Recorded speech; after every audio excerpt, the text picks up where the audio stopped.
Eu não entendo por que vocês, testemunhas de Jeová, não acreditam no inferno, se a Bíblia fala tão claramente que o diabo e o falso profeta serão atormentados para sempre. Boa pergunta, Ana.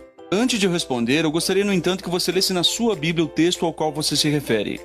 Tá aqui o texto em Apocalipse 20:10, diz assim: E o diabo, que os enganava, foi lançado no lago de fogo e enxofre, onde estão a besta e o falso profeta, e de dia e de noite serão atormentados pelos séculos dos séculos.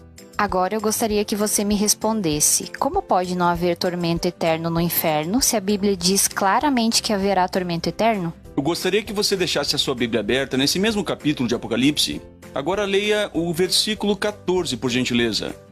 Diz assim: E a morte e o Hades foram lançados no lago de fogo. Essa é a segunda morte, o lago de fogo. Então veja, Ana, que a morte e o Hades, coisas impessoais que não podem ser atormentadas, também são lançadas no lago de fogo. Se o lago de fogo é a segunda morte, o que você acha que acontece com alguém que é lançado nele? Eu não sei. Para sabermos o que acontece com a morte quando ela é lançada no lago de fogo, nós podemos ler Apocalipse 21:4. Apenas lembre-se, a morte foi lançada no lago de fogo. O que diz Apocalipse 21:4? Ele enxugará dos seus olhos toda lágrima e não haverá mais morte. Isso já é o suficiente. O que esse texto diz que acontecerá com a morte? Bem, aqui diz que não haverá mais morte. Correto? Isso significa que a morte não vai mais existir. Nós podemos ler também 1 Carta aos Coríntios 15:26. Você pode ler na sua própria Bíblia. Diz assim: Ora, o último inimigo a ser destruído é a morte. Assim sendo, o que acontece com aquilo que é lançado no lago de fogo, tal como a morte, o Hades, o diabo? Olha, eu entendo o seu raciocínio. Parece que aquilo que cai no lago de fogo é destruído. Mas o texto que eu tinha lido antes diz que o diabo vai ser atormentado. Como você me explica isso? Eu vou explicar. Leia comigo Mateus capítulo 8, versículo 29. E observe o que um demônio disse a Jesus. Eu vou ler aqui na tradução do Novo Mundo. E começaram a gritar: O que você quer conosco, Filho de Deus? Veio aqui nos atormentar antes do tempo determinado? Então me diga, Ana, o que você acha que o demônio quis dizer com a palavra atormentar? Será que Jesus iria torturar aqueles espíritos maus? Eu acho que atormentar é torturar. Bem, eu gostaria de deixar a Bíblia responder essa pergunta. Vejamos o que o demônio tinha em mente ao falar a palavra atormentar, lendo o que ele ou outro demônio disse em Lucas 4:34. E eu gostaria que você lesse na sua Bíblia. Diz assim: que temos nós contigo, Jesus Nazareno? Vieste destruir-nos? Bem sei quem é, o Santo de Deus. Percebeu a ligação entre os sentidos? Sim, eu confesso que eu tô bem surpresa pelo que li aqui. Então o tormento é a destruição? Exatamente. E em Lucas 8:31, nós lemos que aqueles demônios rogavam a Jesus para que ele não os mandasse para o abismo. É evidente que os demônios sabiam do seu futuro predito em Apocalipse 20, onde lemos que Satanás, e obviamente também os outros demônios, passarão um tempo inativos no abismo. E depois eles serão lançados no lago de fogo, ou seja, a destruição. Mas para não ficar dúvidas, vejamos apenas mais um texto. Ezequiel 3:20. E eu gostaria que você lesse na sua Bíblia.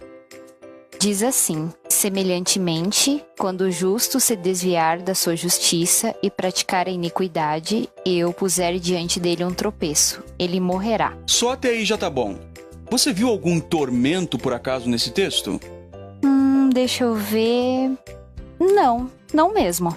Sabia que a expressão um tropeço ou uma pedra de tropeço, nesse versículo, foi vertida na Septuaginta pela mesmíssima palavra grega traduzida atormentados em Apocalipse 20:10.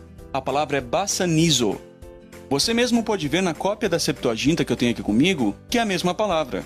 Agora me diga, segundo o texto, qual será esse tormento que as pessoas receberão? O que acontecerá com essas pessoas? Aqui disse que essa pessoa morrerá. Exatamente. Elas não continuarão vivas, sendo torturadas conscientemente, né? Ao invés disso, elas morrerão. Logo, o tormento equivale à morte. Esse tormento é o tropeço, por assim dizer, do diabo. Aquilo que derrubará ele. Então, o que você acha que é o tormento eterno? Bom, pelo que parece, equivale ao tropeço eterno, à morte eterna. É isso mesmo, e isso está em harmonia com 2 Tessalonicenses 1,9. E eu gostaria de ler aqui na nova tradução na linguagem de hoje, que é uma Bíblia um pouco mais fácil de entender que a Almeida. E eu gostaria que você pudesse ler para nós. Diz assim: eles serão castigados com a destruição eterna e ficarão longe da presença do Senhor e do seu glorioso poder. Então perceba que esse texto aqui diz destruição eterna, viu só? A palavra grega usada ali significa morte eterna ou destruição eterna e não transmite nenhuma ideia de tormento. O próprio Satanás, conforme diz Hebreus 2,14, também terá uma destruição eterna. E você pode ler comigo Hebreus 2,14, ainda nessa mesma tradução. Hebreus 2,14 diz: ele fez isso para quê? Aqui está falando de Jesus Cristo, né? Ele fez isso para que, por meio da sua morte, pudesse destruir o diabo. Veja só, destruir o diabo, que tem poder sobre a morte. Eu entendi, faz sentido, mas é muito difícil para mim, depois de tantos anos, deixar de crer no tormento eterno. Olha, eu sei que é difícil abandonar crenças tão arraigadas. Isso leva tempo mesmo. Mas no futuro você vai olhar para trás e vai perceber que não faz nenhum sentido acreditar num tormento eterno da parte de Deus.